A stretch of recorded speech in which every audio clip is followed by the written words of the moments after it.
Tu as déjà fait quelque chose pour quelqu'un en pensant que tu aidais, mais au final, tu as eu l'impression d'avoir creusé ta propre tombe?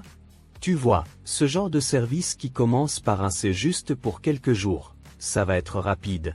Tu peux me faire confiance? Eh bien, c'est exactement ce qui est arrivé à notre protagoniste. Elle voulait juste aider. Rien de plus.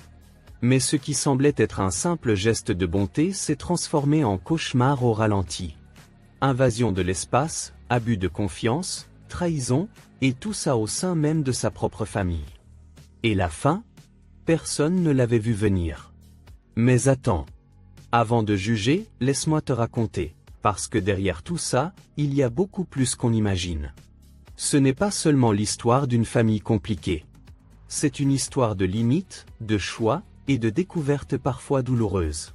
Et si tu aimes les histoires vraies, de celles qui pourraient arriver à n'importe qui, même à toi, alors abonne-toi tout de suite à cette chaîne, active la cloche, et prépare-toi. Parce que ce que tu vas voir maintenant, va bouleverser ta tête et ton cœur. J'avais prévu une journée tranquille. Pas de réunion, pas de dossiers urgents à traiter, juste moi, mon canapé, une tasse de thé à la menthe et une comédie romantique que j'avais déjà vue 3 fois. C'était le genre de journée où rien ne devait déranger mon équilibre fraîchement reconstruit. Mais bien sûr, la vie et surtout ma famille, ne me laissaient jamais en paix bien longtemps. Mon téléphone vibra sur la table basse. Écran allumé, maman. J'ai soupiré. Chaque fois qu'elle appelait en plein milieu de la journée, ce n'était jamais pour une simple discussion. Je décrochai, sans enthousiasme. Allô, maman? Dis-je. Ma chérie. Comment tu vas? Répondit sa voix mielleuse, avec ce ton chantant qu'elle utilisait toujours lorsqu'elle voulait quelque chose. Je vais bien. Pourquoi? Demandai-je, méfiante. Je voulais te parler de quelque chose. Rien de grave, bien sûr. Juste, un petit service. Je fermai les yeux une seconde. Je savais déjà où cela menait. Un petit service chez ma mère pouvait rapidement devenir un gros sacrifice. Dis-moi tout, lançai-je, résigné. C'est à propos de ta sœur. Et voilà. Ma sœur, Marina, ma cadette de 6 ans. Un esprit libre, oui, mais aussi une tornade d'imprévus. Elle avait quitté son dernier emploi au bout de 2 mois, quitté son appartement, quitté son copain. Bref, rien de nouveau. Elle a quelques soucis en ce moment, continua ma mère. Et comme tu as ton ancien appartement vide. Maman, je comptais le louer. Tu sais très bien que ce revenu m'aide à payer mon prêt. Je tentais de rester calme. Mais enfin, Élodie, c'est ta sœur. Elle n'a nulle part où aller. Toi, tu as 2 appartements, une belle carrière, un bon salaire. Et elle a quoi? Lâchai-je sans réfléchir. Il y eut un silence glacial à l'autre bout du fil. Puis elle reprit. Elle a besoin de sa famille. Juste le temps de se remettre sur pied. Le temps de se remettre sur pied, c'était le genre d'excuse qui durait 1 an chez Marina. Contre toute logique, j'ai fini par dire oui. Pas pour ma sœur. Pour éviter d'avoir à subir des années de reproches passifs-agressifs aux dîners familiaux. Mais seulement quelques semaines, maman. Je suis sérieuse. Pas un jour de plus. Bien sûr, ma chérie. Tu es un ange. Je raccrochai et restai là, figé, les yeux rivés sur le plafond. Je venais de me tirer une balle dans le pied. Marina allait s'installer dans l'appartement que j'avais rénové de mes mains après ma séparation, mon précieux havre devenu investissement. Le samedi suivant, je l'attendais devant l'immeuble, les bras croisés. Elle arriva en retard, comme toujours, traînant une valise cabossée, un sac IKEA débordant de vêtements, et un grand sourire nonchalant. Ma grande sœur préférée, dit-elle en m'embrassant sur la joue. Merci de me sauver la vie.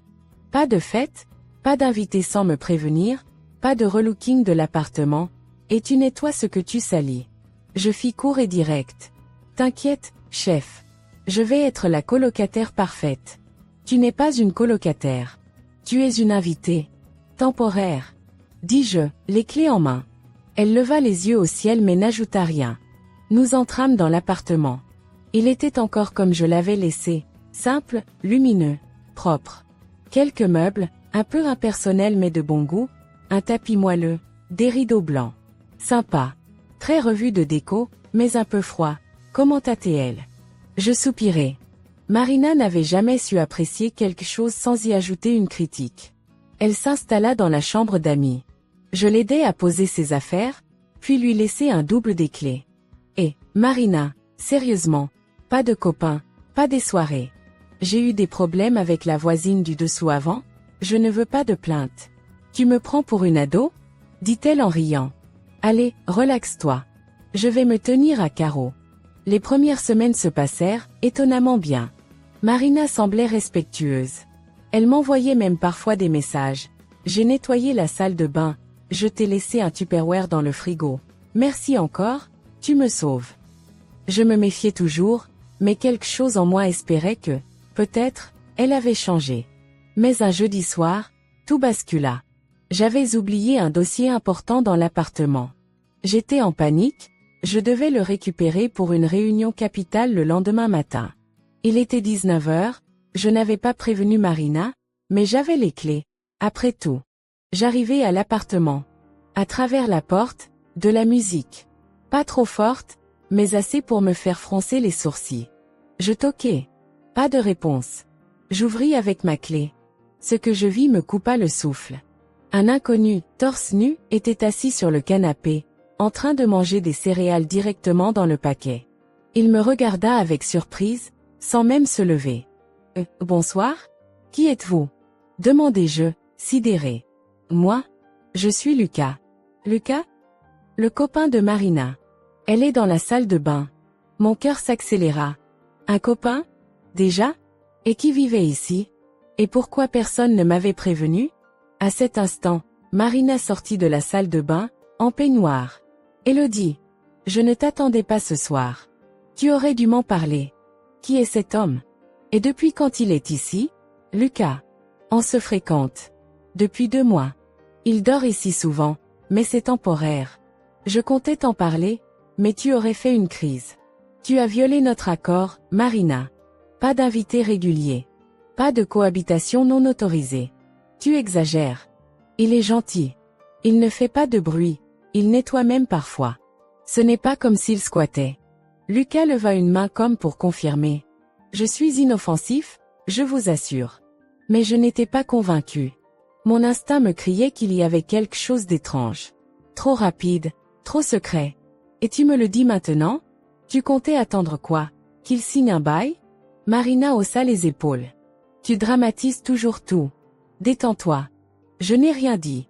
Je me suis contenté de prendre mon dossier et de sortir. Mais dans ma tête, une tempête commençait à gronder.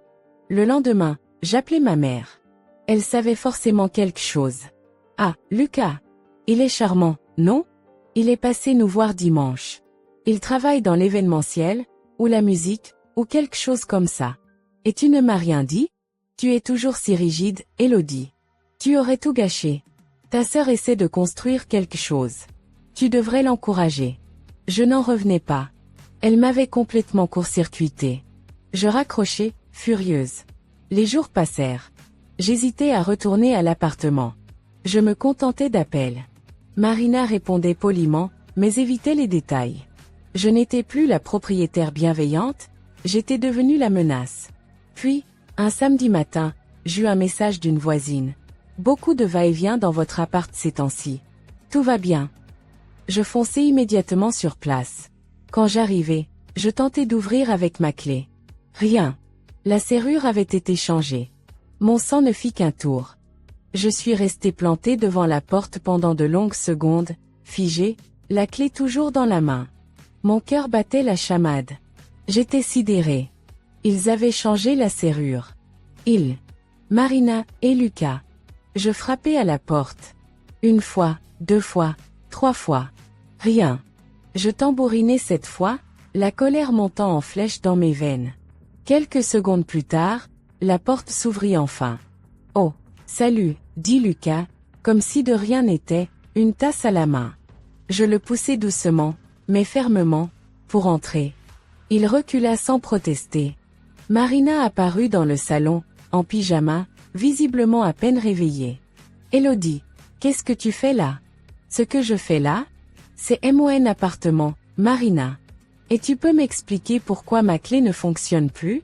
Elle croisa les bras, déjà sur la défensive. Je voulais te le dire, justement. On a dû changer la serrure. L'ancienne coinçait tout le temps. Lucas a un ami serrurier, il l'a fait pour pas cher. Oh? Tu prends des décisions à deux maintenant? Tu gères cet appartement comme si c'était le tien? Ce n'est pas ce que tu crois. C'est temporaire. Et je t'allais te prévenir, promis. Lucas s'approcha, souriant, presque mielleux.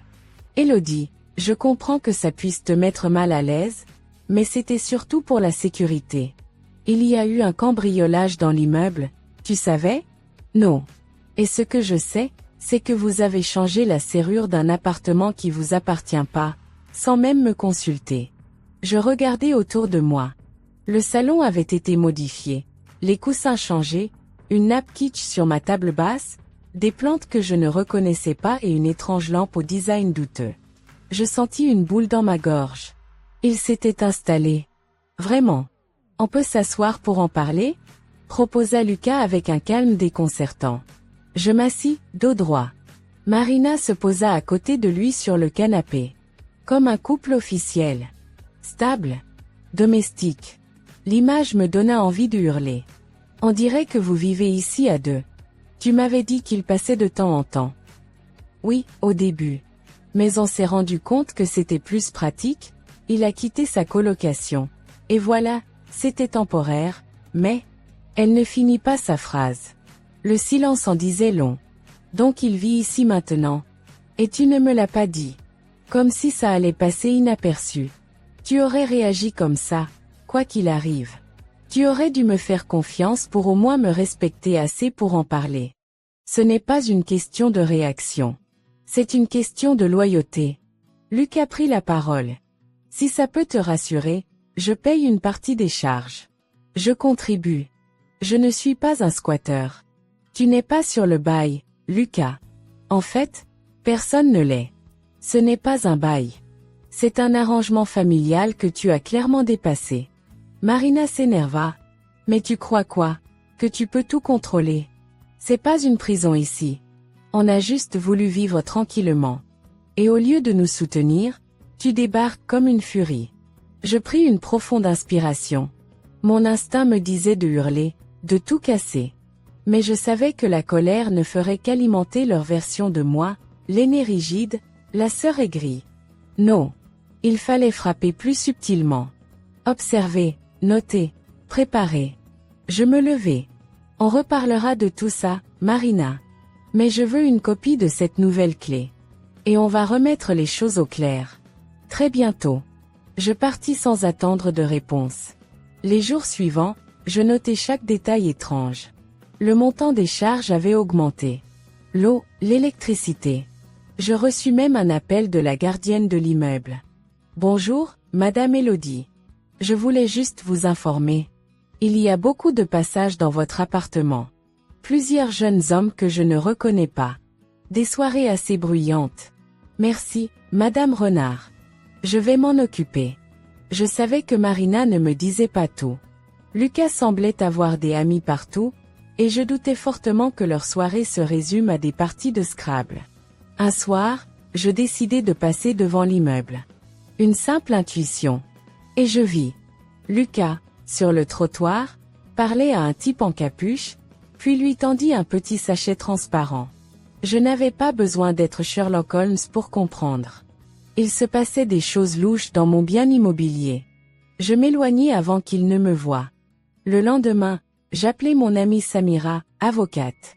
Ils ne sont pas sur un contrat officiel? Alors tu as tous les droits. Tu peux leur demander de partir avec un préavis raisonnable, ou même changer les serrures.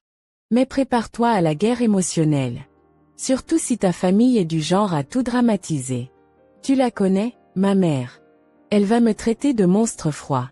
Alors agis avant qu'il te fasse passer pour la folle de service. Rassemble des preuves.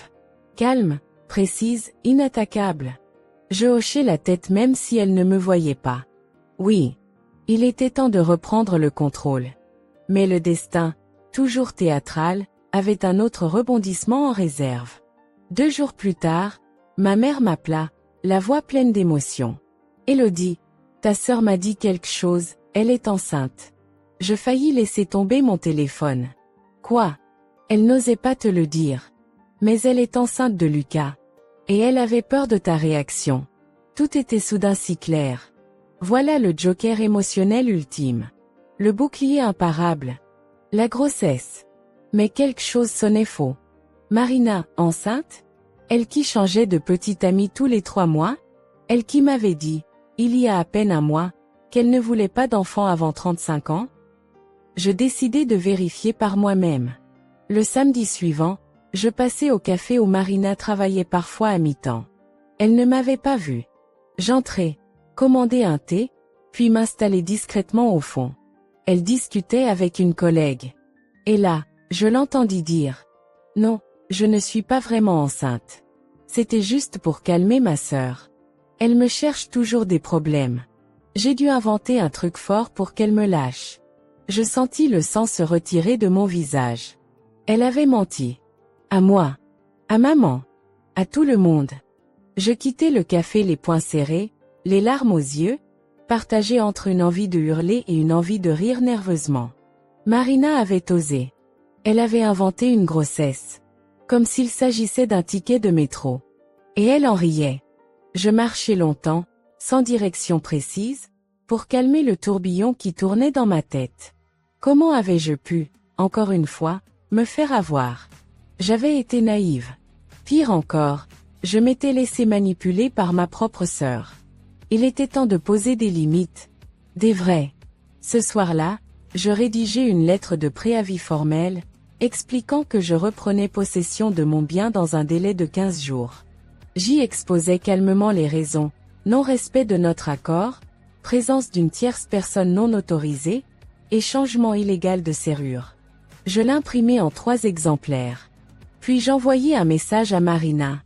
Nous devons parler demain. 18 h, chez moi. Elle répondit quelques minutes plus tard. Oula, ça a l'air sérieux. J'espère que tu viens avec des cookies. Je ne répondis pas. Le lendemain à 18 h, j'étais déjà sur place quand ils arrivèrent, main dans la main, riant bêtement dans l'ascenseur. Salut grande sœur, dit Marina, toujours dans son monde. Tu as une tête d'enterrement. Tout va bien? Je ne perdis pas de temps. Je vous laisse lire ça. Je leur tendis les documents. Lucas le lut à voix haute, avec un ton ironique. Lettre de préavis, résiliation de l'accord d'occupation, récupération du bien sous quinzaine. Il me jeta un regard. Tu plaisantes, j'espère? Je suis très sérieuse. Ce n'est plus vivable. Vous avez dépassé toutes les limites. Marina éclata. Mais enfin, Élodie. On est une famille. Tu vas nous foutre à la rue? Non. Je vous laisse 15 jours. Et je peux très bien réduire ce délai, vu que vous n'avez aucun bail, aucun contrat. Tu n'as même pas été honnête avec maman. Elle pâlit. Qu'est-ce que tu veux dire? Tu veux vraiment que je répète ce que j'ai entendu au café l'autre jour? Son visage perdit toute trace de couleur. Lucas fronça les sourcils. Attends, tu m'as dit que t'étais enceinte. Marina bafouilla. Je pensais que ça simplifierait les choses. Simplifier? Rugit Lucas. Tu m'as embarqué là-dedans avec un mensonge aussi énorme? Oh s'il te plaît, Lucas. Tu t'en fiches des enfants. Tu m'as utilisé. Et toi? Tu fais quoi ici?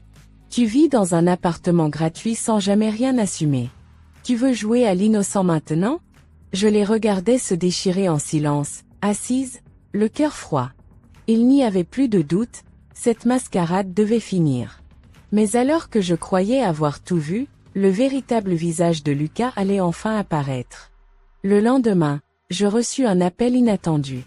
Un ancien collègue de fac, Mathieu, que je n'avais pas vu depuis des années. Élodie, tu es bien propriétaire d'un appart à Belleville? Oui. Pourquoi? Écoute, je sais pas si c'est une coïncidence, mais j'ai visité un studio la semaine dernière via un certain Lucas Ferretti. Il disait qu'il était gestionnaire pour une agence fictive. Il m'a montré TON Appart, et me demandait 1000 € de dépôt pour réserver. Mon sang se glaça. Quoi? Tu es sûr? Oui. Il m'a même montré des photos.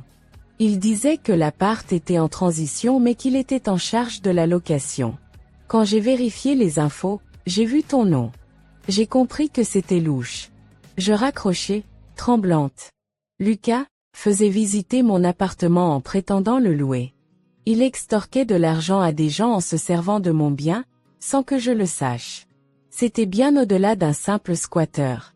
Il était dangereux. Je retournai à l'appartement immédiatement. Je n'attendis pas qu'il soit là. J'ouvris la porte avec la nouvelle clé que j'avais exigée, puis je pris en photo chaque coin de la pièce. Des dossiers traînaient. J'y trouvai 2 reçus manuscrits, signés Lucas Ferretti avec des prénoms différents. Un certain Damien, un autre Karim. J'appelais Samira. Il fait des arnaques avec mon appart. Je l'ai maintenant noir sur blanc. Tu dois aller au commissariat, Elodie. Dépose une main courante au minimum. Et demande-lui de quitter les lieux immédiatement. Tu peux le faire légalement. Je respirais profondément. Ma colère s'était transformée en décision froide et rationnelle. J'envoyai un message à Marina. Lucas utilise l'appartement pour arnaquer des gens. J'ai les preuves. Il doit partir. Toi aussi. Pas de réponse.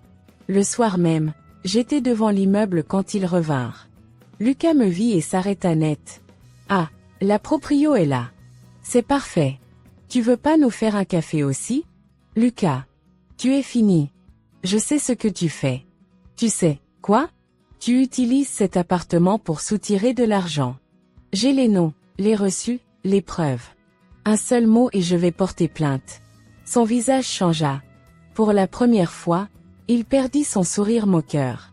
Marina semblait confuse. De quoi elle parle? Demande-lui combien de gens il a escroqué.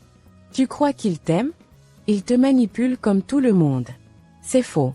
Cria Lucas. C'est du délire. Tu veux juste nous virer et t'inventes des trucs. Je sortis les photos de mon téléphone. Explique ça, alors? Il détourna les yeux. Marina, elle, restait figée, comme si elle venait d'être frappée.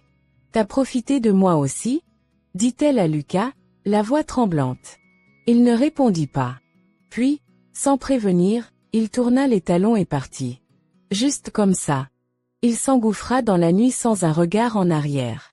Marina s'effondra sur les marches. Je savais pas. Je jure que je savais pas. Je m'accroupis à côté d'elle. Je veux bien te croire. Mais maintenant, tu dois assumer. Tu as 15 jours pour partir. Et plus de mensonges, Marina. S'il te plaît. Elle hocha la tête, les larmes coulant silencieusement. Quelques jours ont passé depuis la fuite de Lucas.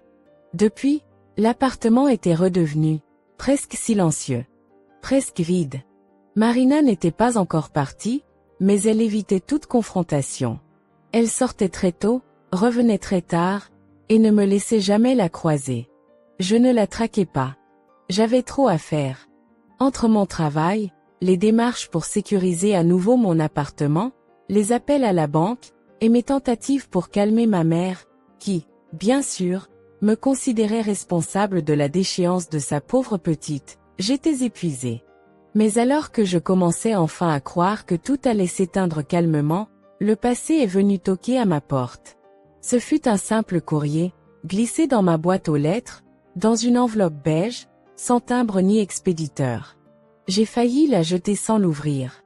Mais quelque chose, peut-être l'écriture familière sur le devant fine, tremblante, presque ancienne, me fit hésiter. Je l'ouvris. À l'intérieur, un mot. Une carte pliée. Et une clé rouillée. Le mot disait simplement.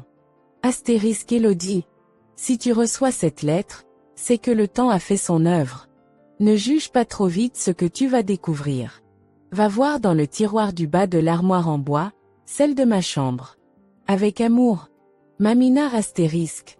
Mamina. Ma grand-mère maternelle. Partie 5 ans plus tôt. Un frisson me parcourut l'échine. Je me rendis le lendemain à la maison familiale, celle de mon enfance, que ma mère n'avait jamais voulu vendre malgré le coût de l'entretien. Je n'y allais presque plus. Trop de souvenirs figés dans le temps, trop de silence pesant. Personne n'était là. Je montai à l'étage, jusqu'à la chambre de Mamina. Intacte. Comme si elle allait revenir d'une promenade à tout moment. Une pièce remplie d'odeurs de lavande, de napperons faits main, de photos en noir et blanc. Je m'agenouillai devant l'armoire. Ouvris le tiroir du bas. Il était verrouillé. Je sortis la clé. Elle entra dans la serrure, parfaitement. À l'intérieur, une boîte en bois. Et, posée sur la boîte, une enveloppe jaunie avec mon prénom, Élodie, écrit à la main. Je pris l'enveloppe, tremblante. Je la lus. Astérisque ma petite Élodie, si tu lis cette lettre, c'est que je ne suis plus là. Et que ta vie a sûrement connu quelques tempêtes. Je te connais, ma chérie.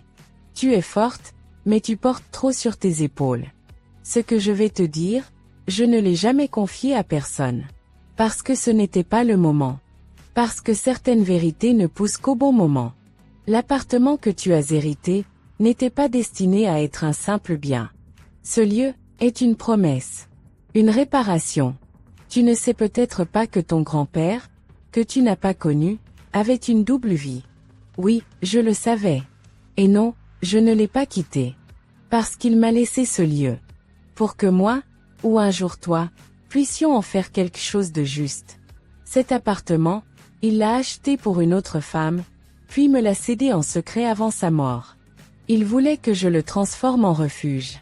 En lieu de reconstruction. Pas pour y loger la famille. Pour y accueillir les âmes écorchées. Dans la boîte, tu trouveras ces lettres. Et mes notes. À toi de décider ce que tu veux en faire. Mais sache ceci. Tu as le droit de protéger ce qui est à toi. Et tu as aussi le droit de guérir autrement astérisque.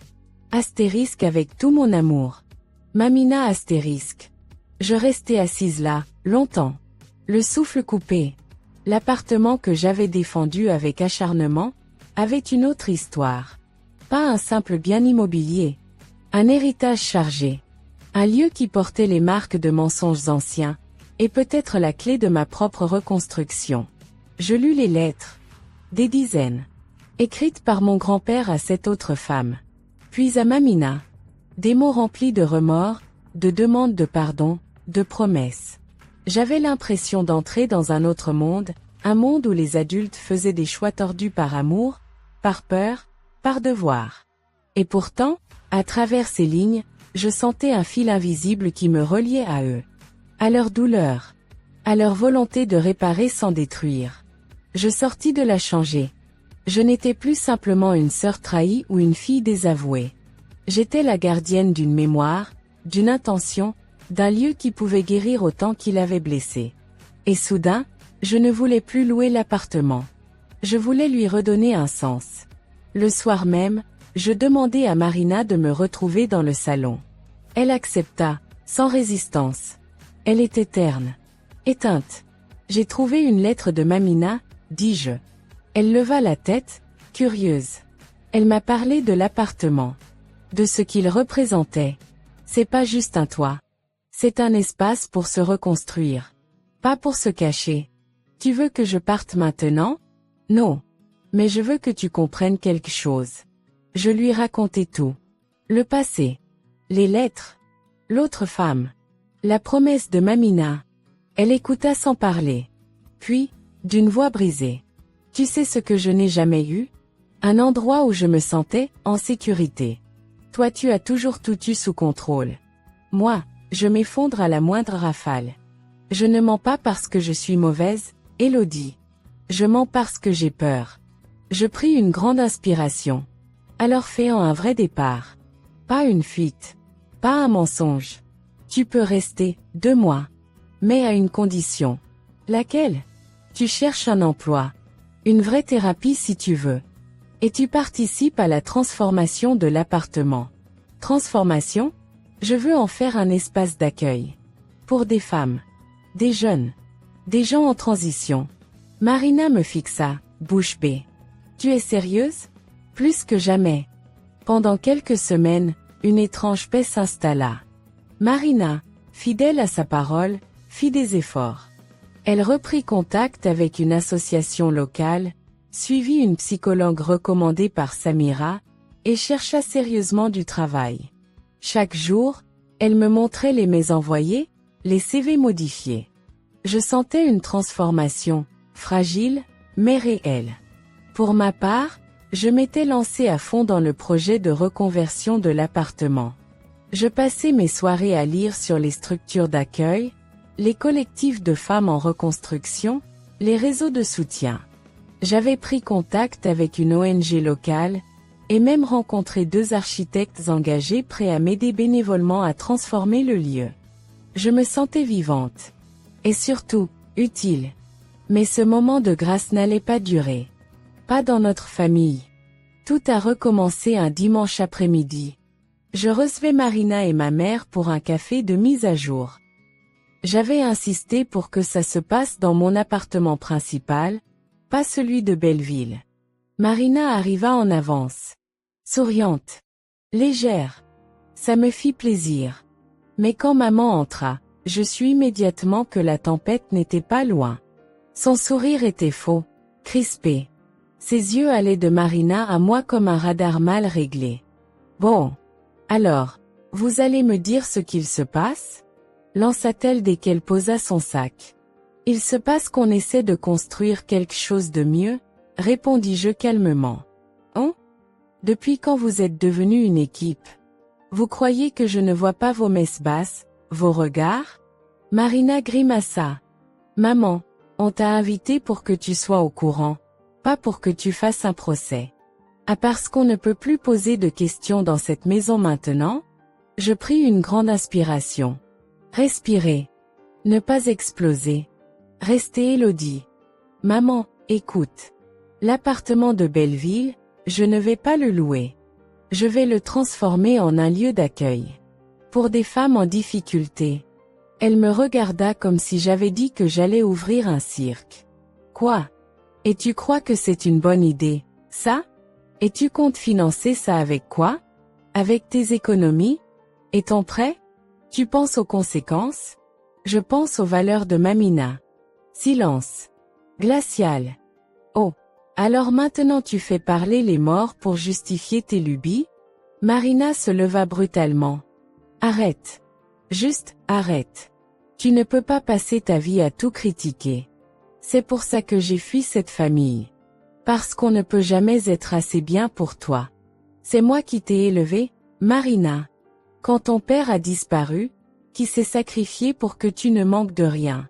Tu t'es sacrifié pour ton image, pas pour moi. Le silence qui suivit était plus violent que des cris.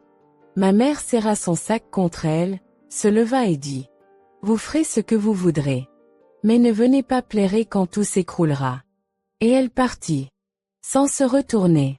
Ce soir-là, Marina et moi restâmes assises longtemps, à parler. Elle me raconta des souvenirs que j'avais oubliés. Comment maman l'avait forcée à prendre des cours de danse qu'elle détestait. Comment elle la comparait à moi à chaque repas. Comment elle avait appris à mentir pour survivre, et à cacher ses douleurs pour ne pas faire de vagues. Tu sais, pendant longtemps, j'ai cru que je valais moins que toi. T'étais la brillante, la stable. Moi, j'étais juste la casse-cou. L'enfant à problème. Tu n'as jamais été ça, Marina.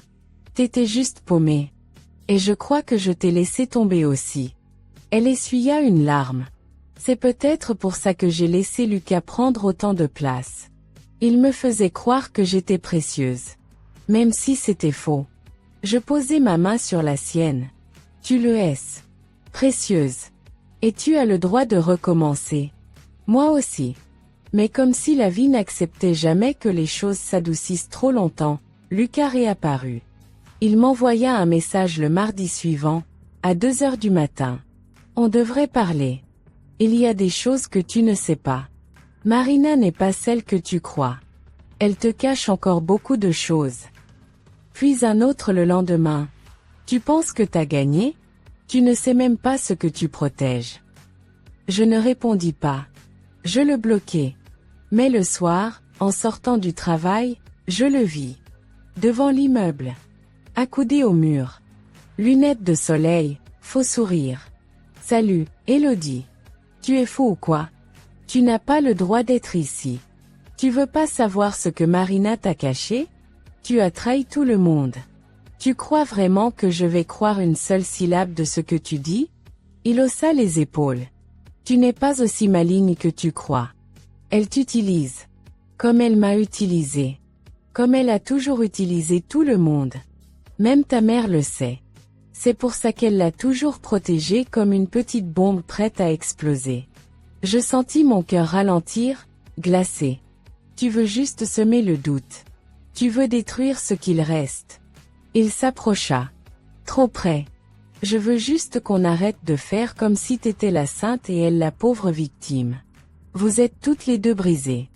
Mais au moins, moi, je mens pas à moi-même. Je levai mon téléphone. Pars. Maintenant. Ou j'appelle la police. Il recula encore, puis s'en alla. Sans un mot de plus. Cette nuit-là, je ne dormis pas. Ces mots tournaient dans ma tête comme un poison lent. Et si c'était vrai? Et si Marina me mentait encore? Et si je n'étais qu'un pion dans son théâtre émotionnel? Je ne pouvais plus reculer. Je devais savoir. Je retournai à l'appartement de Belleville à l'aube, seule. Et je fouillai. Pas pour la piéger. Pour comprendre. Dans le placard de la chambre d'amis, derrière une pile de boîtes à chaussures, je trouvai un vieux carnet de notes. Il n'était pas à Marina. C'était un journal, de notre père. Je restai là, dans ce silence poussiéreux, le carnet entre les mains, incapable de bouger. Le nom sur la couverture, en lettres presque effacées. Lucien D. Personnel. Lucien. Notre père. Celui dont on parlait à voix basse. Celui qui était parti sans explication quand j'avais 10 ans. Et Marina, 4. Celui que ma mère traitait comme un fantôme honteux, un non-sujet. J'ouvris doucement la première page. 6 novembre 1999. Aujourd'hui, j'ai failli partir pour de bon. Pas seulement quitter la maison. Quitter cette vie. Trop de pression. Trop de mensonges. Mais j'ai pensé à mes filles. Elles n'ont rien demandé à ce chaos. Je sentis mes mains trembler.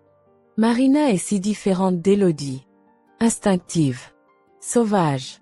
Elle me ressemble trop. C'est peut-être ça qui fait peur à leur mère. Elle voit en elle ce qu'elle déteste en moi. Je tournai les pages. Encore. Encore. Des mots pleins de regrets, mais aussi de lucidité. Il racontait sa relation de plus en plus distante avec notre mère, sa culpabilité, son sentiment d'échec, mais aussi des rendez-vous secrets avec Marina. Elle m'a demandé pourquoi je ne venais pas à l'école comme les autres papas.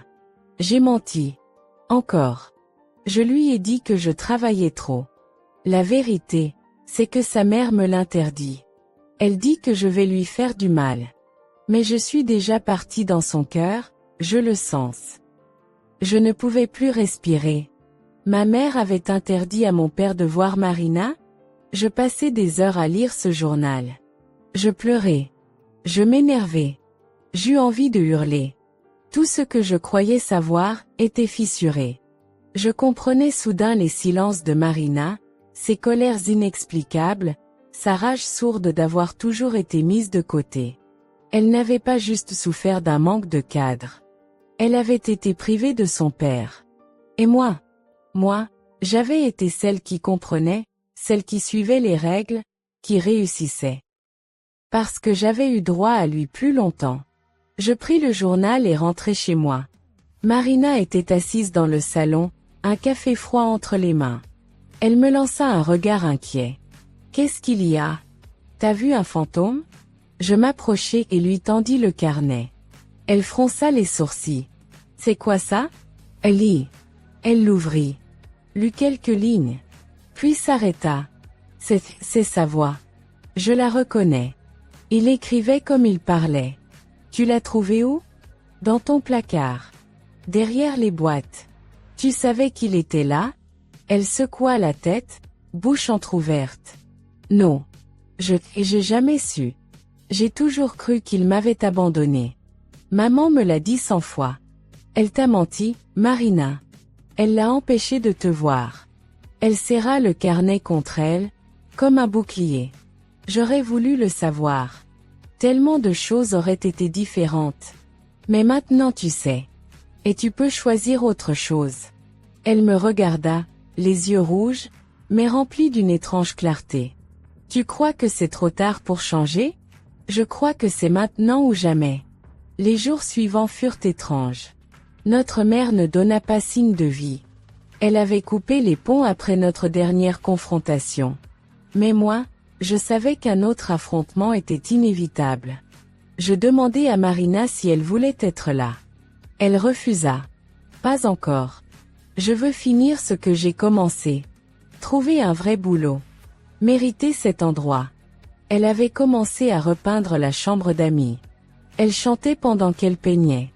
Un air que notre père fredonnait toujours. Et j'ai compris, elle était en train de réparer toute seule une blessure vieille de 20 ans. Je pris mon courage à deux mains et appelai ma mère. Elle décrocha, froide. Tu veux encore me donner des leçons? Non. Je veux comprendre. Silence. Tu savais que Marina avait trouvé le journal de papa? Un souffle rapide à l'autre bout du fil. Je pensais l'avoir détruit. Tu savais qu'elle ne se souvenait plus de lui? Qu'elle croyait qu'il l'avait abandonné? Je l'ai protégé. Non. Tu l'as privé. Et tu nous as toutes les deux fait croire une version tronquée. Pourquoi? Parce qu'il m'a trompée, Élodie. Il a failli détruire cette famille. Tu ne comprends pas ce que c'est de tenir seul quand l'homme que tu aimes t'humilie. Je restai calme. Alors tu as préféré raser les ruines et faire comme si on n'avait jamais eu de père? Elle éclata en sanglots. J'ai fait ce que j'ai pu. Et maintenant, tu dois faire ce que tu n'as jamais fait, demander pardon astérisque. Long silence. Puis, doucement. Je ne sais pas comment. Commence par venir samedi. L'appartement. Marina t'attend. Ce samedi-là, tout le monde était là. Moi. Marina. Maman. Samira. Deux femmes de l'association avec qui j'avais avancé le projet de transformation de l'appartement. Et Lucie, une jeune fille de 22 ans, première bénéficiaire du futur lieu d'accueil. Il y avait des cartons partout, des outils, de la peinture, des plans étalés sur la table. Mais aussi quelque chose de plus rare dans notre famille, une énergie neuve. Maman entra, hésitante. Marina ne dit rien. Elle lui tendit simplement le journal de papa. Et là, ma mère s'effondra. Pas de colère. Pas de cris. Juste, des larmes. Des vrais. Elle s'approcha de Marina, mit une main sur sa joue, et murmura. Je suis désolée. Pour la première fois de ma vie, je vis les trois femmes de notre famille réunies dans une même pièce, sans rôle imposé, sans masque. Juste, humaines. Cassées, peut-être, mais en train de se reconstruire. 3 mois plus tard, le soleil traversait les grandes fenêtres de l'ancien salon, illuminant les murs fraîchement repeints en jaune clair. Une odeur de peinture séchée et de café flottait dans l'air. Le parquet avait été poncé, les meubles remplacés par des étagères modulables, des coussins moelleux, des plantes vertes suspendues ici et là. L'appartement n'était plus un simple lieu de passage. Il était devenu un refuge. L'espace Mamina. C'est le nom que nous avions choisi. En son honneur. En mémoire de sa bienveillance, de sa sagesse cachée, de sa confiance silencieuse. Le projet avait évolué bien plus vite que je ne l'aurais cru. Grâce au soutien de l'association, à l'aide d'une poignée de bénévoles et, à Marina, surtout. Oui. Marina. Elle s'était investie corps et âme. Elle avait pris un poste de coordinatrice bénévole, accompagnait les jeunes femmes dans leur démarche, cuisinait avec elles, pleurait avec elles parfois. Elle n'était plus la sœur instable qui vivait au jour le jour. Elle était, elle-même. Pour la première fois. Le jour de l'inauguration officielle, l'appartement était rempli. Des bénévoles, des anciennes bénéficiaires, des membres de l'asso, Samira, ma mère qui, désormais, venait chaque semaine préparer des tartes ou réparer des boutons de chemise et même. Marina avec un micro à la main. Je ne suis pas douée pour les discours, dit-elle avec un sourire timide. Mais si je suis debout ici, aujourd'hui, c'est grâce à cet endroit. Il m'a permis de me reconstruire, mais surtout, de me découvrir. J'ai longtemps cru que j'étais cassée. Aujourd'hui, je sais que j'étais juste, en friche. Et que parfois, il suffit d'un lieu, d'un regard, d'une main tendue, pour faire germer une autre version de soi. Applaudissements. Rire. Larmes. J'étais fière d'elle. Et fière de nous. Plus tard dans la soirée, alors que tout le monde était reparti, je restais assise seule dans le salon. Une jeune femme s'approcha. Elle avait les cheveux courts, un piercing au nez, et portait un carnet sous le bras. « Tu es Elodie ? » ?»« Oui. Je suis Chiara. Je viens d'arriver aujourd'hui. On m'a dit que, c'est toi qui as tout commencé. » Je souris doucement. « Non. J'ai juste, écouté ce que l'endroit me disait. » Elle fronça les sourcils, intriguée. « Tu veux dire, genre, spirituellement ? » Je veux dire que ce lieu avait une histoire, une mémoire. Et qu'il fallait juste l'écouter pour comprendre ce qu'il devait devenir. Elle sourit. J'aime bien cette idée. C'est un peu comme nous, non ? Parfois, on croit qu'on est perdu, alors qu'on est juste en attente d'un sens. Je hochai la tête.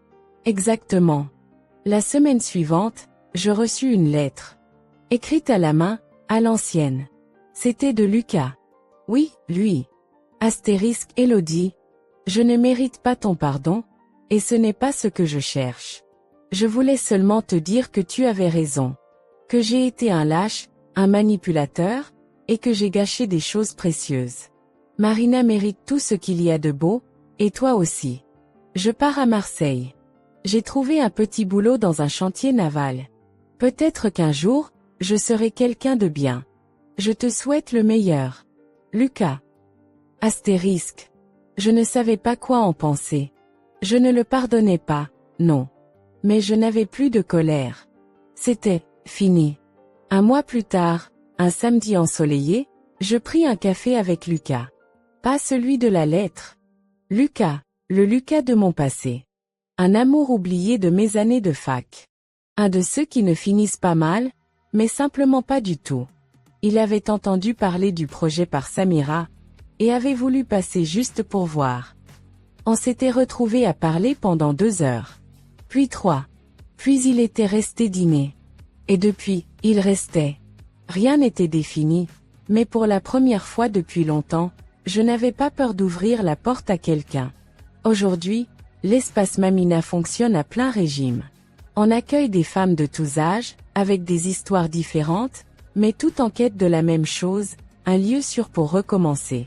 Marina, elle, prépare un concours pour devenir travailleuse sociale. Ma mère tient un atelier de couture une fois par semaine. Et moi, je suis enfin en paix avec moi-même. La dernière fois que j'ai refermé la porte de l'appartement, seule, j'ai caressé la poignée un instant. Et j'ai murmuré, presque sans m'en rendre compte. Merci, Mamina. Parce que sans elle, rien de tout cela n'aurait été possible. Parce qu'elle avait vu plus loin que ses blessures. Et parce qu'elle m'avait laissé bien plus qu'un appartement. Elle m'avait transmis la force de reconstruire. Un dimanche matin, je reçus un message de Marina. Je suis devant l'appart. Il fait beau. J'ai acheté des croissants. Tu viens? Je souris. Je répondis. Je suis déjà en route. Et c'est ainsi que notre histoire se termine. Pas par un cri, pas par une chute, mais par une porte qui s'ouvre, et 2 sœurs qui marchent côte à côte, prêtes à écrire la suite. Et voilà. Le rideau tombe.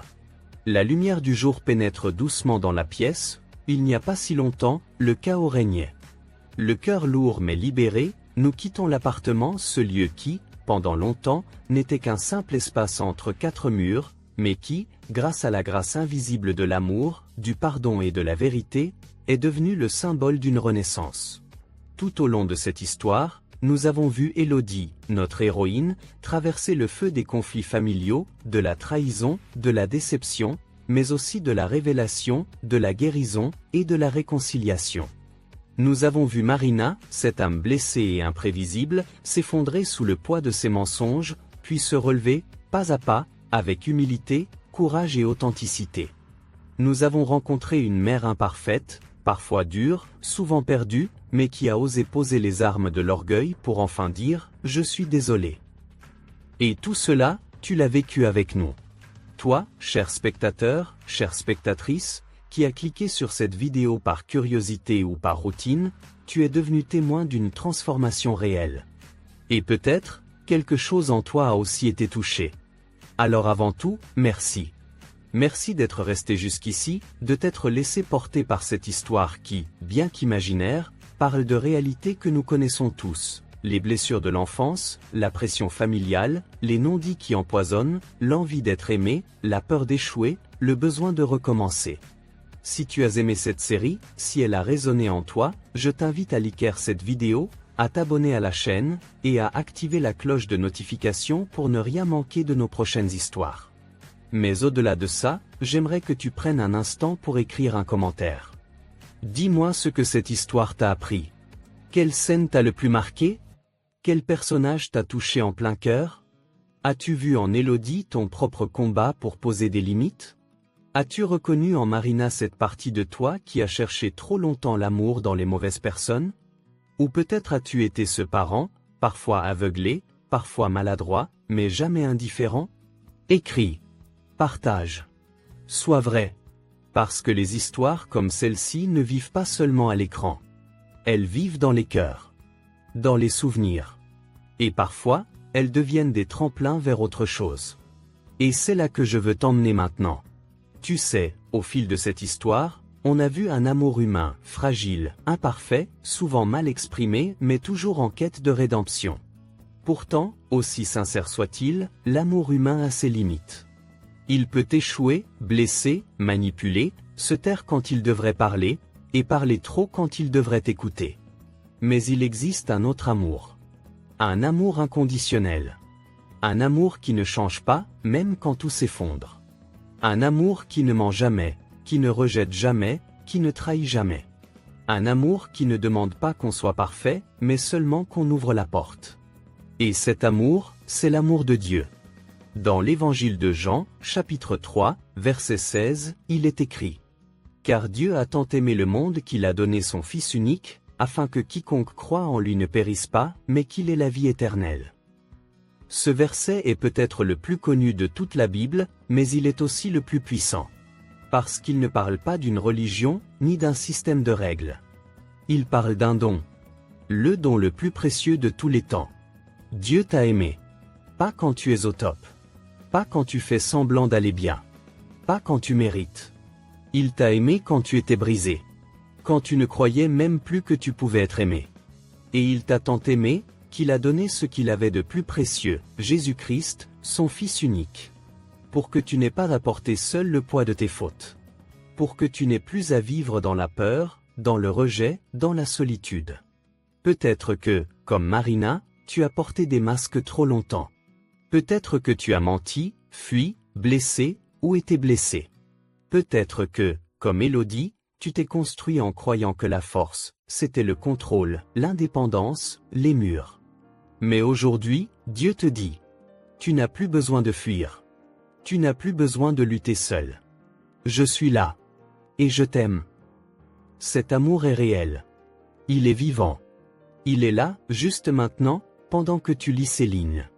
Jésus n'est pas venu condamner le monde, ni créer une élite religieuse. Il est venu sauver, libérer, relever, aimer.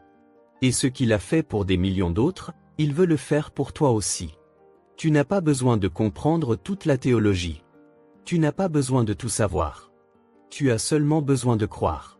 De dire: oui, Seigneur Jésus, je reconnais que j'ai besoin de toi. Je crois que tu es mort à la croix pour mes péchés, que tu es ressuscité, et je t'accepte aujourd'hui comme mon Sauveur et mon Seigneur. Je te donne ma vie. Ce n'est pas une formule magique. C'est un acte de foi, simple, sincère, vrai.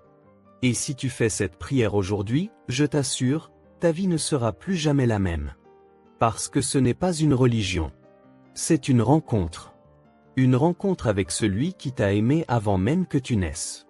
Avec celui qui connaît chaque larme que tu as versée. Celui qui a vu tous tes échecs, et qui t'aime quand même. Celui qui t'appelle par ton nom. Celui qui ouvre grand ses bras, là, maintenant. Alors, que choisis-tu aujourd'hui? Tu peux refermer cette vidéo, passer à la suivante, et continuer ta vie. Ou tu peux ouvrir ton cœur. Et laisser Jésus entrer.